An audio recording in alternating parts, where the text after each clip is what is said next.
Hello and welcome, ladies and gentlemen, to the RoX Invitational, bringing you guys a game between Team Dignitas and the Radical Online Extremists. This is Game 3 of this Best of 3 series to decide who is going to be eliminated from this lower bracket final here. This has been an intense series so far, Game 2 especially. If you haven't checked it out, not going to spoil it at all, but you gotta check that shit out. Anyways, going on through, we are going to see a relatively quick draft starting on off. I myself am Blaze, joined by Merlini. What's up, man?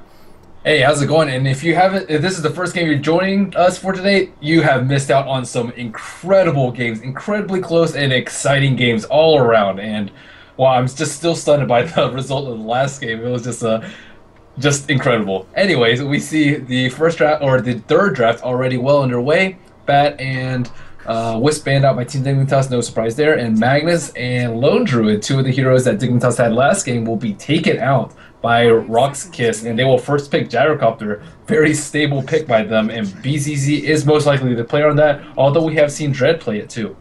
Yeah, so this is going to be pretty interesting. Their strategy of a vast mobility with the Surge, with the Teleport. Team Dignitas is going to be able to put more pressure out across the map. As far as how they're going to lane it, do you think it's going to be similar to what we saw last time from RoX.KIS laning setup, where they actually ran the off-lane Prophet and, the jungle Prophet and the off-lane Darkseer, or how they're going to make that work? I mean, we have seen mid Prophet from Snake King. Sure. I think that I don't know. Team Dignitas does like to play a little bit greedy, and being greedy would be putting Nature's Prophet in the jungle and having a really weak and sort of like passive farmy dual lane. But I think it really just depends on these two picks. It just with only 3 heroes out on the board is way too early to call out what they're going to do. But it does open them up for a lot of strategies. Nature's Prophet very strong in push, although Keeper of the Light is still in the pool, and Lifestealer pickup. So I think this is the first time that we've seen Lifestealer picked up by RoX.KIS today. Yeah, this will be interesting how they make this work. BZZ, he obviously can play Lifestealer very effectively if he wants to. We've seen him mostly on the Gyrocopter, but in this situation, I would say more so you want to prioritize the farm on the Lifestealer, just for a couple of different reasons. First of all, he's going to have the Quelling Blade to always maneuver and not get picked off as easily, and along with that, he, of course, can put out a lot of damage on the Darkseer very quickly, and avoid the Sheepstick with the Rage. Those kind of things built into him is going to be much more relevant for him to farm, but it really depends on how much you want to prioritize that Gyrocopter and have him used to great effect for counter pushing against the Treants, as well as just making an impact on the fight as a whole. As we saw last game, Gyro can certainly put out some damage when it comes down to it, and we'll have to see exactly how they lane it as a supportive Gyrocopter, a mid Gyrocopter, or actually giving him some farm. So I like how RoX.KIS has taken a lot of the weapons that Team Dignitas has used. For Game 1, we saw them really make use of that Nake's Bomb, that Lifestealer plus Storm Spirit combo just wrecking RoX.KIS. So now they picked up Lifestealer. Last game, Magnus caused them a lot of trouble mid-game, and they opt to ban him out first. So RoX.KIS just, I think, very smart with their ban and picking phase so far, although I totally expected Team Dignitas to pick up Lifestealer in one of their first 2 heroes. Yeah. So now, yeah, it gets a little bit interesting. The Bane ban will come out because they don't want the lifesteal to be locked down, but they already have the Clockwork. That'll certainly help them cage the beast a little bit there with the cogs, and then they're going to be looking for a little bit more as far as a secondary support, maybe a Shadow Demon or something, to make sure that they can follow through on whoever else. I mean, making sure they have the disables, because Darkseer has the positioning control, he has the damage output, but he doesn't necessarily have anything that does good, solid, hard disable. So they're looking for a little bit more lockdown to add in so that they don't have to just rely on the Prophet picking up a Scythe extremely quickly here. But either way, the Clockwork is going to be very, very important, how he plays, because I believe they're going to have to run it supportively. A supportive Clockwork, I mean, technically, like we said, they could go greedy. They could go Prophet jungle, Darkseer offlane, Clockwork mid, and we have seen a little bit of mid Clockwork recently in the Western scene quite a bit, but more likely, if they want to go a bit conservative, they're going to be looking at Clockwork in a supportive mindset, and if that is the case, he's going to have to work on making sure that his ulti is picked up quickly and used to great effect.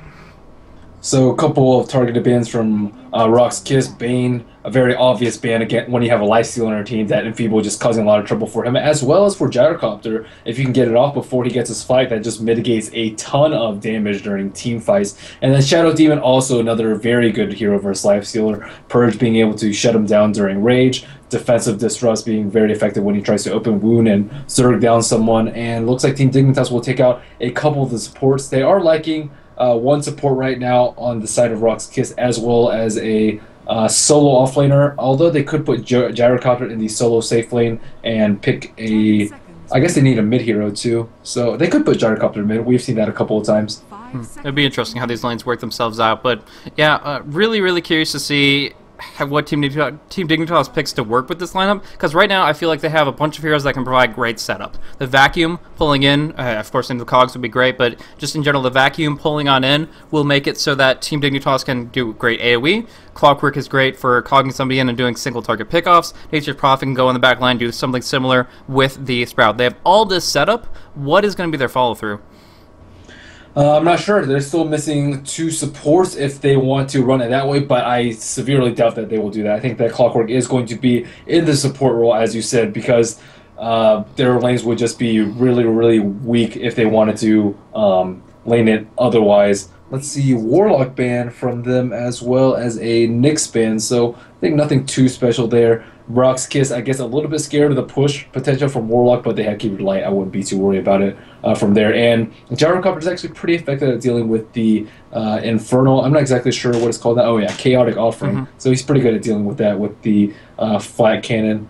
So I'm trying to think about what Team Dignitas is going to do. I haven't seen them without a lot of these core heroes though. Like usually they have Mag, they pick up Syllabear all the time for AoE, and I've seen LeBron James play Lifestealer countless times. So this is a little bit unusual for me on casting a Team Dignitas game without these important heroes that I see them pick up so often. Yeah, I mean we do see Way Too Sexy Prophet relatively commonly, and he has gone for the jungle quite a few times in that scenario. But no, I honestly, beyond that, it is a little bit unorthodox what they picked up, and so they don't have that kind of core roundhouse lineup. Now, the Lone Druid was, of course, banned out in the first phase, so what they're going to have to do is try to find a hero that can survive through these next bomb initiations. They have the counter initiation, they have the forces to deal with it shortly after, but they need something big enough, strong enough, to be able to handle the first burst of damage.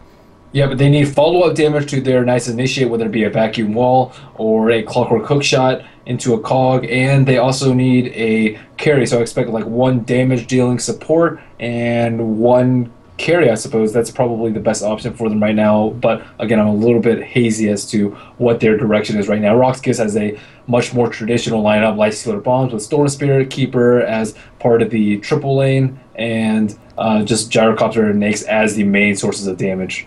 It's going to be interesting there. It really comes down to what Team Dignitas want to run. They need something durable, but that can follow up on damage, and also is not as affected by Storm Spirit when he picks up Orchid. But right now they're picking up the Weaver, and that kind of, it has a lot of durability if the lockdown isn't there. And the timing is very, very crucial about if Storm Spirit picks up an Orchid, Weaver has a Manta or a BKB to deal with that. Beyond that, really, really great hero as far as single target damage on the Lifestealer specifically, just because obviously his strength is in being immune to magic, not necessarily on base armor. So Weaver can be a relatively low HP hero, hard to pin down, but also can do a lot of right-click damage with Geminate, and yeah, from there, just making sure the time-lapse can keep him up top. Yeah, and that Swarm does stick on the Nyx even if he rages, so that's a pretty big plus for them. If they choose to go triple lane on triple lane, Keeper, Lifestealer plus X, or Weaver Clockwork plus X, I've actually seen some Keepers of the Light pick up a very early level of Mana Leak, which is actually very devastating for Weaver. He doesn't have too much move speed early without boots, but with Shukuchi, he just drains all his mana pool, and with a Sentry Ward, it should be an easy pick. But now that we see them pick up Lion, so Lion will round out their lineup. A little bit of an unusual pick, just because he's very fragile and very level dependent.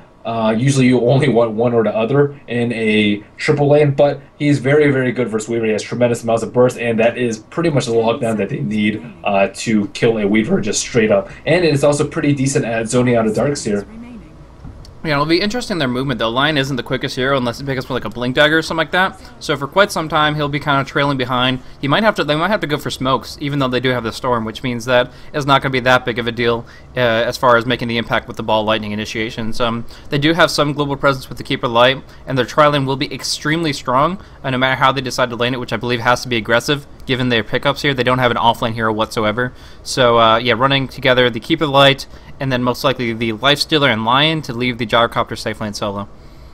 And I'm curious to see what the last support will be from Team Dignitas. Most likely it will be a support. I doubt they'll put Darkseer and, actually Templar Assassin. So it looks like they are going for more of a greedy lineup with Darkseer offlane, Templar Assassin, mid, Weaver, babysat by Clockwork, I suppose, or Yeah. maybe Clockwork Roam and Nature's Prophet in the jungle. So Team Dignitas is known to play a little bit greedy, so but I'm still a little bit surprised by this pickup. But TA, I think, is very good early mid-game presence and can shut a hero like Lion down very, very effectively. You can just straight up run, tank the Lion. You're not really afraid of Finger because you have Refraction, and he's just very good at taking out these really squishy heroes from RoX.KIS. And the minus armor synergy with Meld and Swarm might be able to take out Lifesteal quite effectively. Yeah, I actually really, really like that aspect, and if you really want to, Way Too Sexy might be able to go for a Dezo on top of that, or the TA can pick it up after the Blink. But yeah, in this position here, snaking, it looks like Solo's picking up the Storm Spirit, so snaking versus the Storm should be in a pretty good position with just using his Refraction,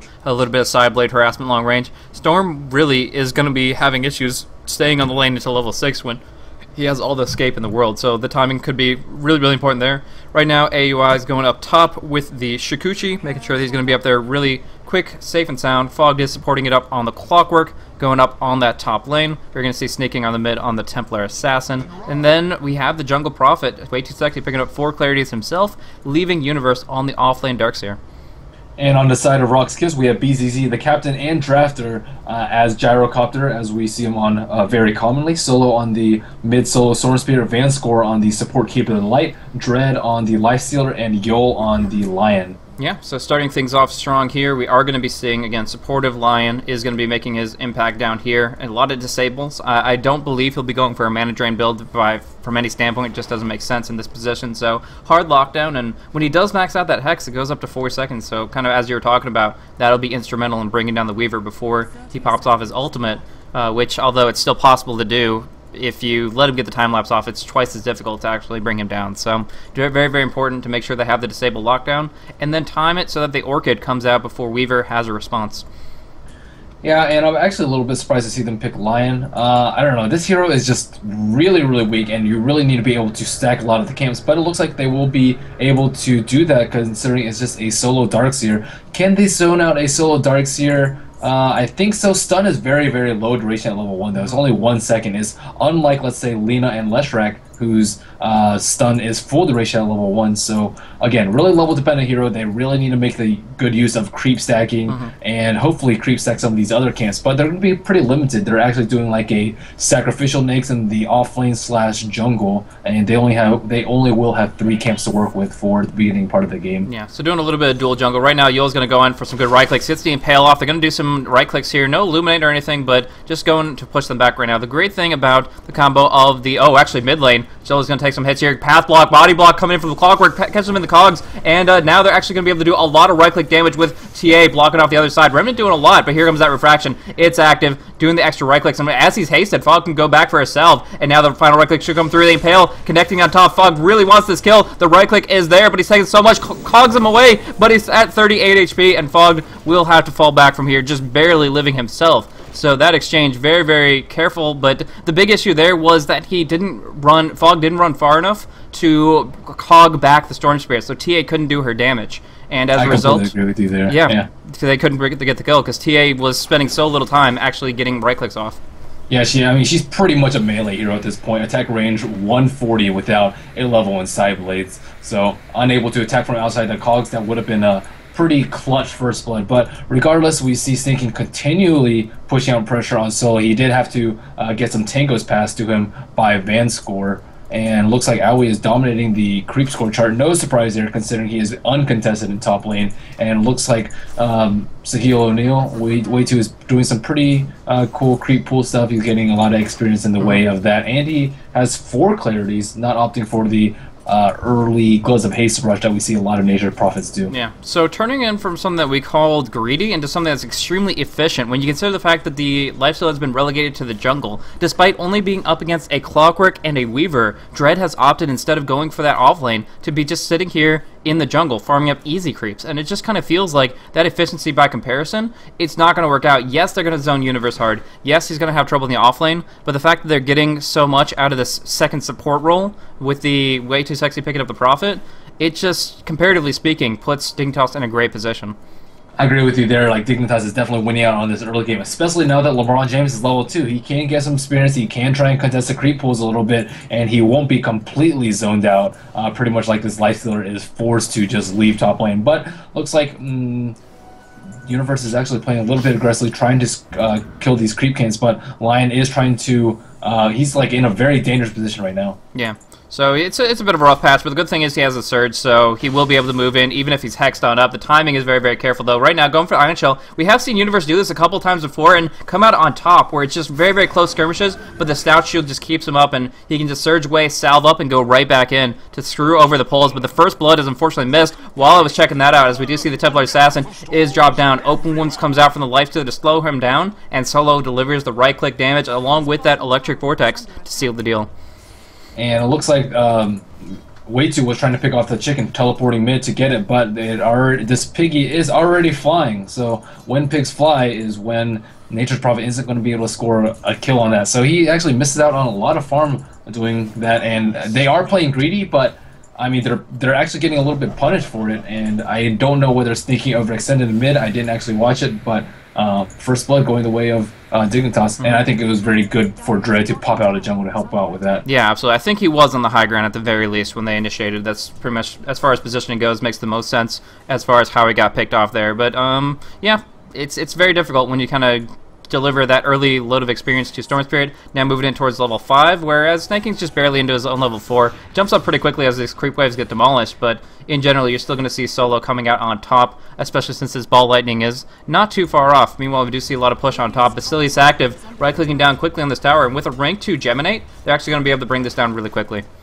Yeah, Falk trying to tank it, but without a Stout Shield, really unable to keep that creep wave at bay, and we will see a rotation from Vanscore, TPing Fit at T2 and illuminating and pretty much nullifying the effect from this push. But that T1 is already less than half HP, sitting at 600 out of 300. Yeah, so that's going to be really, really good for them if they can bring it down. But for right now, the rotation of Vanscore, just going for a couple of Illuminates on the top lane, avoiding the incoming damage, is going to be making sure that they have an equal playing field as far as gold goes. And we can kind of see that right now, as it's not been too much. Despite a first blood and a second kill coming on out, it's not really been that big of a deal one way or another. Yep, and LeBron James is level 3, comparing him to Nakes. Nakes is almost level 5, but he did pick up that experience on that kill in TA mid. Fog trying to pressure Vanscore. So, actually, I was talking about the fact that there were 2 kills on the board, and I was very, very confused about that. What it was is a Lifestealer suiciding to a neutral. Dread actually was either being a little bit too ambitious or intentionally dying so they can get a free HP pool back at base. Either way, just putting in kill on the board that actually doesn't really give anything to Dignitas. So we see a rocket come out, but LeBron James will surge away, and it looks like Aoi is continuing to put pressure on top. Fog is trying to zone this Keeper the Light out from able to illuminate this. They do have a glyph, but I'm curious to see whether this tower is going to go easily. Yeah, I'm going to try to pull the creep wave back, only just against the range creep here, so although the piercing damage is relevant, it's really going to come down to if AOI wants to actually just right-click straight down on the tower. He does have time-lapse, he can take it up for a bit, but here's Dread in the action. The damage coming out on Vanscore a little bit here and there, but it is a level 5 lifesteal, and it's a bit scary with this rank 3 Rage. Now Storm Spirit with the ball lighting available, goes to the north, going to go for a pick onto Fog, gets hit by the cogs, but they're still going to get the right-clicks to finish him off here, so they bring down the Clockwork, and now Weaver's in a rough patch. The big deal is AUI wants his tower kill because it is in deny range, but they're going to bring it down pretty quickly. We'll see if he actually goes back on in for it now. It's going to get dropped down, denied out by the Lifestealer, and AUI just going to go for the cleat up here. Solo, low mana, going on in. They get the TP from Way Too Sexy. Sprout can come out on Lifestealer. He has the Quelling Blade, though, immediately munching on out. He will be able to keep on moving, but we do see Surge going in. There is that Shikuchi damage coming across, and even going no, I would be amazed if they went that deep. But yeah, just Shikuchi on out of the tower damage. Well, the Clockwork Rocket, are you kidding me? Oh, that was a beautiful play coming out of the Clock, getting a rank 3 rocket, so really good experience on him. Fog drops the rocket right when the Lifesteal was at his lowest as a result of the Weaver's play. Wow, what a clutch rocket there. So Dignitas pulls out ahead. It was 2-2 right before that double kill, and although that tower did get denied, Dignitas definitely came out on top of that one. But meanwhile, BCZ is farming. He's actually going for an HOD first build, I believe, with this Helm of Iron will pick up, so only 300 gold or 200 gold away until he will be able to stack Ancients by himself. And looking at Solo, he's actually going a double circle build, not an early Trez that we see fairly often from Storm Spirits. So of course, he's afraid of losing the last hit war versus snaking, and snaking just kind of steamrolling out of control with like an early blink or something along those lines. But right now, his build-up, he did go for the treads, and I think snaking might actually be opting for something like a drum Yasha kind of thing, rather than just jumping in for the straight blink, so that he's kind of more combat ready, and that's generally what the tread indicates to me. But it also might mean that he just wants to tread swap a lot to make sure he has plenty of mana for refraction. Yeah, I think it is pretty important for him to go a little bit more of a tanky build just because he is going to be focused a lot. Weaver is a little bit too elusive for them at this stage, especially with Lion being only level 4, but he's getting some pretty good levels. So I think he is going to need to be able to tank and cannot rely purely on refraction to save him from these early engagements. So yeah, forcing him back at least for the moment. That double circlet allows Storm Spirit to get a couple last hits here and there, but in general it will, of course, just adding in extra items on the shopping list will delay that big core item of the Orchid, which is one he's going to need to lock down that Weaver hardcore. Either way, DD rune up on Templar Assassin. Got to keep an eye on snaking here because so much potential output with just a bonus from refraction on top of the metal strike. Solo has plenty of HP, so he'll be perfectly fine being able to ball lightning out at any point in time, but still, just a very, very scary thing, and in the next 2 minutes he can pop that off at any time. Yeah, I just constantly see snaking almost always get all these runes in middle, and still you think that Storm has a slight advantage just because he can ball lightning to it, but snaking, giving TA runes is just really, really bad. She's a very devastating with Invis runes, Haste runes, DD, and you really don't want to give her that early game advantage as well as refilling her bottle. But Fog is very close to level 6. He will be very close, especially close after this Hellbear smash, so... Yeah. Just like 75 more experience for him until a call down drops onto Universe. He's already used his Surge. The slow goes on through. The right clicks are there. They will be able to pick up this kill. Good timing from the Surge to avoid the entire Hex. But unfortunately, the Impale connected. Still, we see a hook shot come on through. The Cogs are going to do some damage. The right clicks are there to finish off Yol in return. Owie looking for some damage, possibly to bring down the Gyrocopter, but he is currently safe and sound under the tower. Whether or not that will be the case for much longer, we'll see, because we do see another teleport, and Darkseer, a very delayed TP, as we do see kind of everybody joining the party down here, but they'll put pressure on the tower and force him off of it. Yeah, I'm not sure if I like this HOD pickup. I think he needs more like early game items. He's gearing up for long game and trying to be able to stack. We already see a Wild Wing over here with a double stack, but I don't think he's going to get the space to farm it. They just have like so much early mid game. They don't really have a super hard late game carry. So initiation on mid. They do not get the Illuminate damage because of their fraction. I actually think she's fine. So sorry for interrupting you there. Oh no, I was watching that too. I thought he was in a lot of danger, but yeah, the Dignitas is a little bit pressured to try and keep RoX.KIS from getting to late game, or at least just like completely freeforming until late game. They aren't going to be playing passively, and again, I really have to question this HOD pickup just because Dignitas definitely seems to have the edge right now. They've taken out the T1 on top, now the T1 on bottom. Now they're going for Roshan, and as they like slowly creep over and over more to Radiant side, I don't think that Gyrocopter is going to find the space to farm that he thought he was going to have. So 1,000 XP in favor of Dignitas right now and 3,000 in favor of Gold. And this is only going to expand as they take control more and more over the map. And they have some really good side traps here too. Psionic Trap over here and a couple more on the bottom side of the map. And they can really, really make good use of those and just pick off heroes if they try and solo farm. Yeah, so adding things up, they're going to get the Roche here. Just rank 2 Melt Strike enough to bring it down very gradually, and Refraction great to tank it up. So they pick up the Aegis onto the Templar Assassin. Going to pop off this Haste Rune. Von score in a bad spot if they just happen up that direction. He drops a ward off. They're not going to see him here, though, and instead they're just heading down to towards the bot lane, where there actually isn't any kill opportunity, unfortunately. So as far as Radiant Vision, they do see Snaking running on through. They know he's hasted. They're going on the run, but he's probably just going to go man mode on the tower. Like, he's been doing a lot of... Oh, no, he's going to go on solo, at least for a little bit here. Trying to do some right clicks, but Solo's just going to jump on out and do a little bit of damage in turn. But Snaking farming up the waves really, really quickly, and that haste, he does just such monstrous damage. Solo can't ball away from all this, but luckily the haste is expired, and he's just going to go to take down this tier 1 here. Drake can come in for the open wounds, but it's not fast enough. The right clicks going to Templar Assassin to take the tier 1 tower.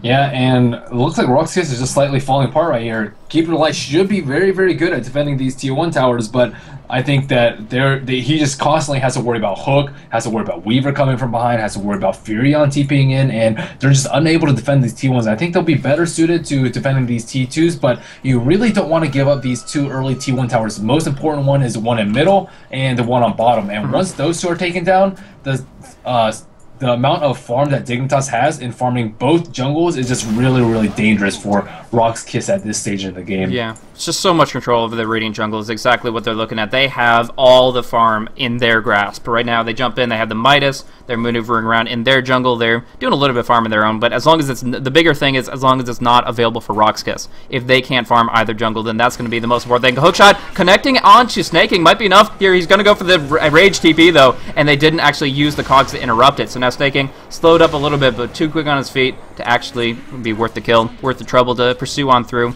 But they do, yeah, continue to push down on bottom. Iron Shells and Treants at work, and of course are farming that up. A very important thing, though.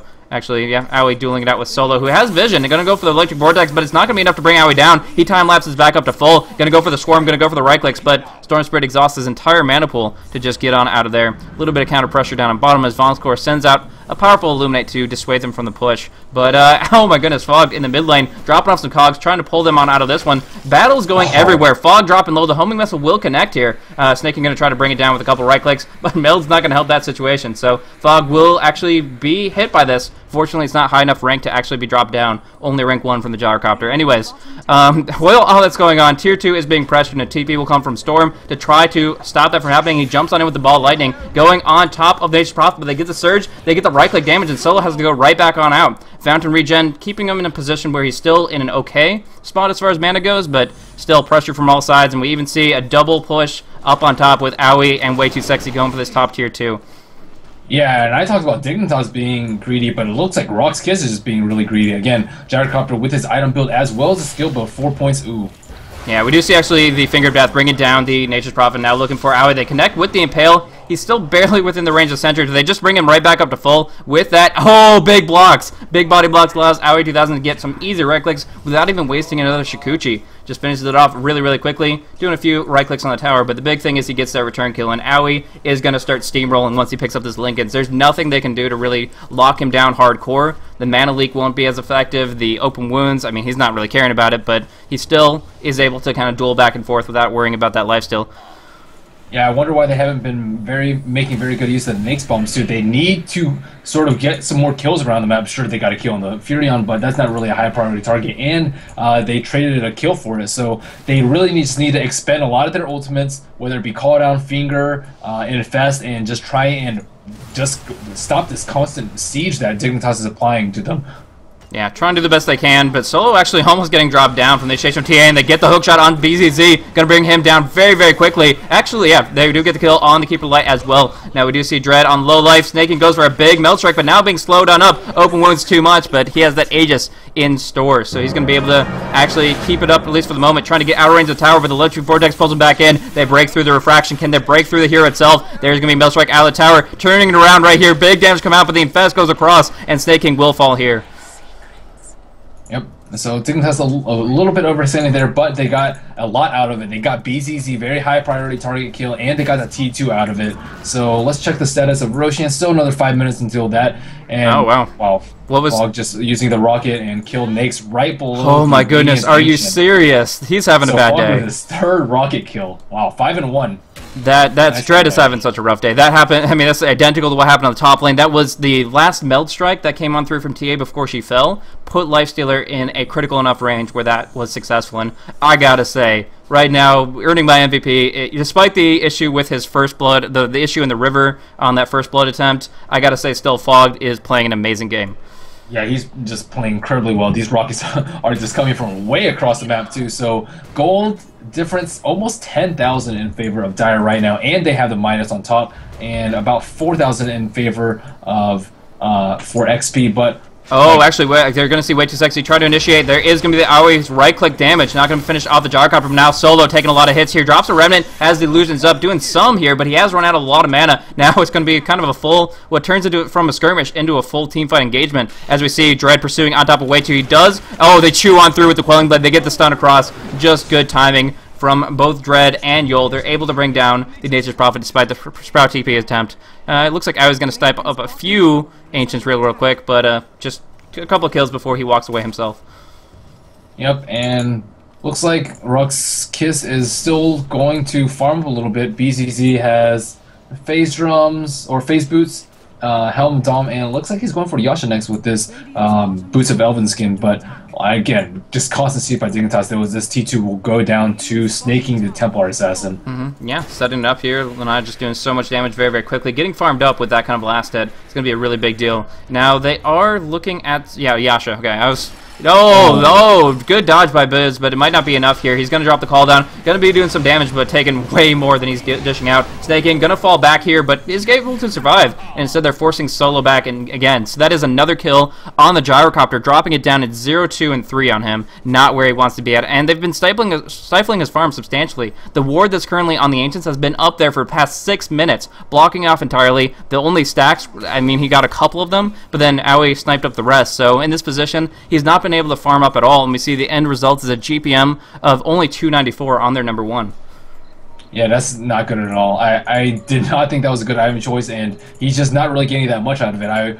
I would prefer like a phase drum just so you can contest this constant aggression from Dignitas everywhere. They haven't been giving RoX.KIS room to breathe at all, just very aggressive wards. You see this lane ward in middle just recently placed by Fog. We see this lane ward again recently placed by Fog. We saw this aggressive ancient ward too, and Solo's trying to pick off kills, but he can't do everything. He can't defend all 3 lanes and pick off kills and try and save his teammates. There's just too much going on for him to handle on his own, and they just really need to gather together as 3 or 4 and just try and pick off kills, expending whatever ultimates they need to, just to push Dignitas away from their side of the map. They've just been constantly in their grill like the last 10 minutes, just non-stop siege, and like he's getting like a couple of ancients here and there, but they're just completely losing this early game. Yeah, very, very difficult for them. They're going to get this stack here at least, so he will have another set to barrage on down, but they're just kind of losing their handle in the game. Right now, Clockwork Fogged is approaching his level 11. I gotta say, I'm so impressed at what he's been able to accomplish with his only rank 1 hookshot that I can't wait to see what he's going to be able to bring out with this next one. We do see the damage coming out should be enough to bring down Universe, yeah. Popping off a number of cooldowns, but they do bring him down in the end, so him playing a little bit too cocky in the enemy jungle. This time, they don't have as much control as far as warding goes. They have one on the lane, they have one on the other lane, but they don't have anything in the jungle itself, and they did get caught out there. Yep, they did use smoke for that though, but again, they need to constantly use these smokes, try and push them off. Dignitas has just been farming their jungle away, and Universe finally punished for it, and it looks like Roshan will be up very, very soon. Yep. 1 minute up on that. Aoi, as his link is complete, looks like he's going for a Yasha next. Snaking looks like he is going for a BKB. He did do the Trez drum build you were talking about, as well as a Yasha, so Snaking looking very well in the way of farm. Looks like Nature's Prophet is going for a straight-up Scythe of Vice after the early hand of Midas pickup. And comparing it, just like you see these supports where Clockwork is picking up some chainmail probably for a mechanism, as well as a point booster for some great HP and mana, and you see that compared, and also the Prophet going in for Midas and the Ultimate Orb, but comparing that to like Vonskor, he's been pushing out every lane, he's been getting a few CS here and there, but his end result is 200 gold and a Tranquil Boots. It's just like absolutely nothing to work with, and you gotta say the same for Lion with only a Bracer, Magic Stick, and Boots. Now there was a quick pick off on Storm that I did not catch. Do you have any information for me on that? It looked like it was just Clock and Nature's Prophet. I think they just expended his mana, got a hook shot, and Firan just TP into Clean. I didn't exactly see it, but I can imagine that's how it went down. And Roshan is up in about 10 seconds, and Snaking is already just there. Yeah, ready to go. Full refraction up. He's Meld Strike. He's like literally camping the spawn. He's got the double damage there to go. His big strike's about to come out. Actually, Meld Strike not connecting for some reason. Oh, it did. Okay.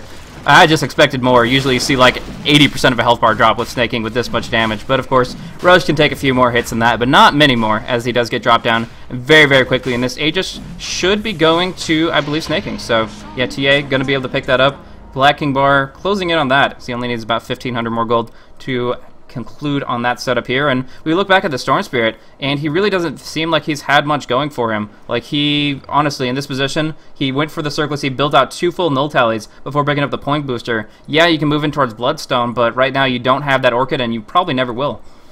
Yeah, he's not looking good in terms of farm. Neither is the Lifestealer. He just phase drums 2,000 gold, but still quite a bit away from Armlet. Gyrocopter, he does have his Yasha completed, so BZZ is looking decent. They might try and pressure this T1 tower on top. Solo does manage to escape on bottom, but they're going to have to back off very, very quickly, especially with their T2 being pushed in the middle by Snaky and Fogged, and their T3 being pressured bottom by Owie and Universe.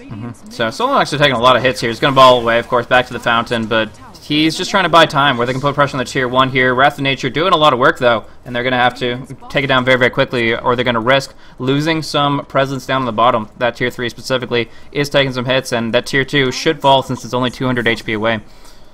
And there are the mass TPs and the glyph. They are going to try to hold this line here. Will they get the hook shot to cancel out the TP? Yes, Yol will be locked in place, and although a good attempt throwing out the spells while he's at it, he will be dropped down for giving away an unstoppable spree to the supportive Clockwork.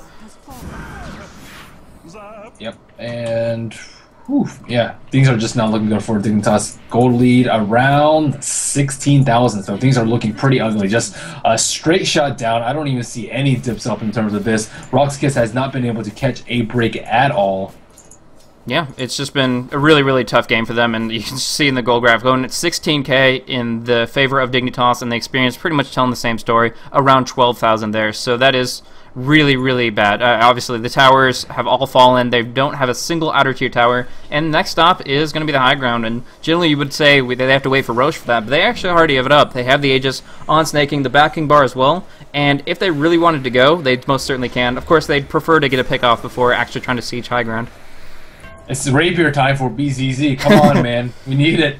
That's true, but, you know, he also needs, like, 5,000 more gold, so let's see which comes out first. The Scythe of Ice coming out on the Nature's Prophet, though, is really, really big deal, because there's no Black King bars up. They do not have one on Storm, they don't have one on Gyrocopter, and so it's really going to be the Nyx is the only one not fully affected by that, as he will have his Armlet and Rage available, but the other heroes, especially BZZ, is going to have a rough time against this, because the BKB is just too far away.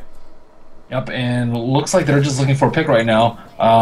Looks like Way 2 is continuing pressure on bottom. We see Owie solo pushed up, and the other 3 heroes in the middle. So just systematically trying to break RoX.KIS's defense. Jumping on in, they're going to be able... No, never mind. Sorry, I got excited, but it's just hitting on creeps. He missed the hook shot. You know, you get that like very satisfying sound effect, and you're like, oh my goodness, it's just something amazing happened, and then you realize, oh, it's just, you know, little rating guys don't really matter at all. Yep, but Keeper of the Light is one of the best turtle heroes in the game, and we will see him try and defend. Oh, and we see Solo going Owie on top. Yeah, trying to put some pressure out there, but he's the fastest frog in the universe. The Shikuchi active, the Hex, not actually taking out the move speed, and that gives them an opening where if they commit 3 people up top, you sure as hell will have some forces to be reckoned with down on bottom. So they're putting some damage in the tier 3 here, and yeah, forcing it out. Yeah, the Keeper of the Light does provide a lot of counter push. Birds is on the creep wave very, very quickly, but keep in mind he is currently only level 7. So with 5 armor and 650 HP, we'll see how long he can last if Snaking has a chance to say anything about it.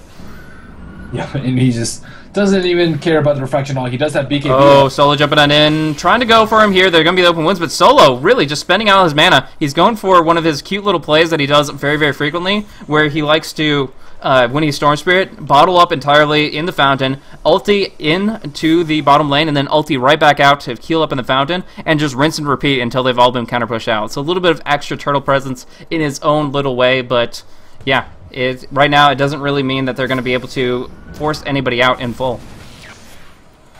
Jumping down in, Snaking's going to be picked off here. There is going to be Ice Vortex, or Electric Vortex, but the Mechanism and the Cogs are going to keep him active here, and instead the Vacuum. Interesting play there as Yol will be able to escape on out. And the call down will connect, but BZZ not really doing any damage on that. He is only level 13. Only with level 2 Rocket Barrage and 1 in Homing Missile, so it looks like he does have a lot of stats. Yeah, just jumping on in, doing what Solo does. Seriously, just spamming out his ultimate ball lighting as much as possible to counter push away, and if you can do it 2 or 3 times, it actually does add up very quickly, and Fest comes on through, burning down these creeps to Illuminate. Will do a lot of work, but here's Fog on the front line, Blade Mail active, he burns himself down. Oh my goodness, Fog getting some big kills off there, now trying to hide in the Cogs with the Surge active, but he will be dropped down here with Solo, right-clicking him down. The last hit will go on through. Aegis comes back up, Snaking, ready to rumble with that BKB. Solo will have to jump right back on out. The backdoor protection's down, so while the Refraction's active, Snaking's going to town on this tower and just man mode on it. He just doesn't care whatsoever, and he's going to be able to bring it down. Meanwhile, up on top, we are seeing a way low HP, way too sexy. Get dropped down with a single right click from Gyro, and down on bottom, Solo is able to finish off the pick on that Templar Assassin. Very confident about her position, but a lot of damage coming on through from the Storm. That ball lightning strike must have hit before the refraction was up, and so pulling her in with the Electric Vortex immediately after sealed her fate. Yeah, and Dignitas losing 3, but doing a lot of damage to their base. 1 T3 down on bottom, and around 33% HP left for that tower on top, only 600 HP left in. I mean, they could just turtle and wait for the Roshan, but I mean, RoX.KIS is just not finding anywhere to farm right now. Gold still about 20,000 in favor of Dignitas right now, and with this constant siege, it's nigh impossible for them to defend all 3 points at once. Usually, if they push one lane, if it's 5-on-5, you can hold it with Keeper Light, but not like this. And I still haven't actually seen in Fest Bomb yet. I think that would be actually pretty useful. Yeah, especially with that Storm Spirit being so aggressive in his playstyle, you would think an extra little burst of damage would definitely contribute to trying to net a frag, but not happening just yet. We'll see. Anyways, the big timing for Dignitas is, yes, they could wait all the way for Roshan, or just wait for at least for the Pipe of Insight. Universe almost has that up, a 800 gold away, and he's going to be able to finish that up, and then you can force either ground despite the Illuminate. You're going to be able to keep your creep wave up and get some right clicks in on the tower or the racks. Watch top lane. Yeah, Aoi is going to be, they're looking for him at least, but they have to get the Hex off first, or Mana Drain Hex off, to actually bring him down. So that's Yol's biggest objective here, is to go ahead and just make sure that he has Lincolns on cooldown first and foremost, and they can follow up with some great cooldowns to lock him in place. Meanwhile, Keeper Light goes for a rank 4 Chakra Magic, despite being so close to Fountain. He just really wants to keep spamming away on those Illuminates. Yeah, and we see a gem pick up on the Storm Spirit, so that should be easier for them to kill the Weaver or the TA if they ever get the opportunity to do so. But Aoi playing very smart, dodging the gank from the line, who is very patiently sitting there for a couple of minutes. And we see Fog ping. Looks like he may go into Storm Spirit, but they need a Fury. Oh, Wait 2's jumping on in. They get the hook on top of him. They're going to get the sheep from the low ground. Beautiful play there. The Iron Shell, the right click, has enough damage with the Wrath of Nature going across, and they get a gem to boot. That is just perfect time for them. They're going to go with the call down, Black Hand, but they're all the way outside their base, snaking with the Invis. Going to go for a big Meld Strike here to try to bring down BZZ. Instead, there's the Iron Shell, there's the Vacuum. So much damage with the Wall of Replica, just clearing out everything here. Solo doing a bit of work, but the BKBs are active. The Cogs at work. Dread getting dropped down quickly, and he should fall here. Now Solo out of mana. Cogs back up on the cliff, not where he wants to be. And with a little bit of trap and surge action, they should finish him off here. Buybacks coming out from the Nature's Prophet, as well as from the Storm Spirit, but it's just too much for them to handle. They lost the Storm Spirit twice. They lost everybody else once, and that is going to be a good game. Yep, good game called out. So final score is 19-12 in favor of Dignitas, and they will take the third game of this best-of-3 series. And just all-around good play by them, and they had early mid-game heroes, and they played them to perfection. They didn't sit back and farm. I like the constant pressure that I saw from them, and RoX.KIS just fell apart to the aggression. Yeah, honestly, it was a really good amount of pressure at the exact timing. They didn't even touch the other lanes until the exact moment they felt really comfortable to put out all this damage. They had maxed out Iron Shell, they had all these Treants everywhere, and they just started going to town with just a simple start, with a simple Basilius on the Weaver. They started pushing hard on the top tier 1. As soon as they were able to D-lane the Coddle, that tower fell, and they just started rotating, getting this huge gold advantage very, very quickly. And with a lot of setbacks, through good movement, through good ward action to cover up the jungle, and just kind of choke out RoX.KIS as far as farming routes, and then a couple awesome snipes from Fog, making sure that they lose gold every single time unexpectedly, so they probably didn't even buy out for it, and they lose all that unreliable gold. Suddenly, they don't have the items to back it up. Helmlet Dominator not doing too much for Biz with the ward blocked off and controlling the Ancients, and I just gotta say, Dignitas, from the word go, they had this opportunity to just control the entire map, and that's exactly what they did. Yep, very well played by them. So this is the last game for today. Yep, absolutely. Yeah, thanks for joining us today, and this will conclude our last BO3 series of the day. Dignitas will take it home in this best of 3 series. I am Merlini of Merlini Dota. You can check me out on Twitch, Twitter, all the good social media, all/Merlini Dota. And thanks for having me, Blaze. Yeah, absolutely. A pleasure to cast it up with you. Next weekend, we're going to be looking at AC coming back on in. Hopefully, I was able to substitute as effectively as you guys would hope for me to, and just provide some awesome commentary. But either way, love it or hate it, you'll see AC next week. And for myself, if you guys want to check me out for the other casting I do, that is going to be twitter.com/blazecasting, or you can check me out on YouTube or Twitch under the same extension. And yeah, that is pretty much me casting up other organizations such as the Premier League, Beyond the Summit, and other cool things like that. So thank you guys so much for tuning on in. Awesome series, concluding it on out. You can't top that game 2, but still Dignitas showing their strength in game 3. This means that they will proceed on through the lower bracket finals to take on either Na'Vi or Team Liquid, whoever get dropped down next weekend in the winners bracket finals. But this has been the Curse Invitational, and thank you guys so much for tuning on in.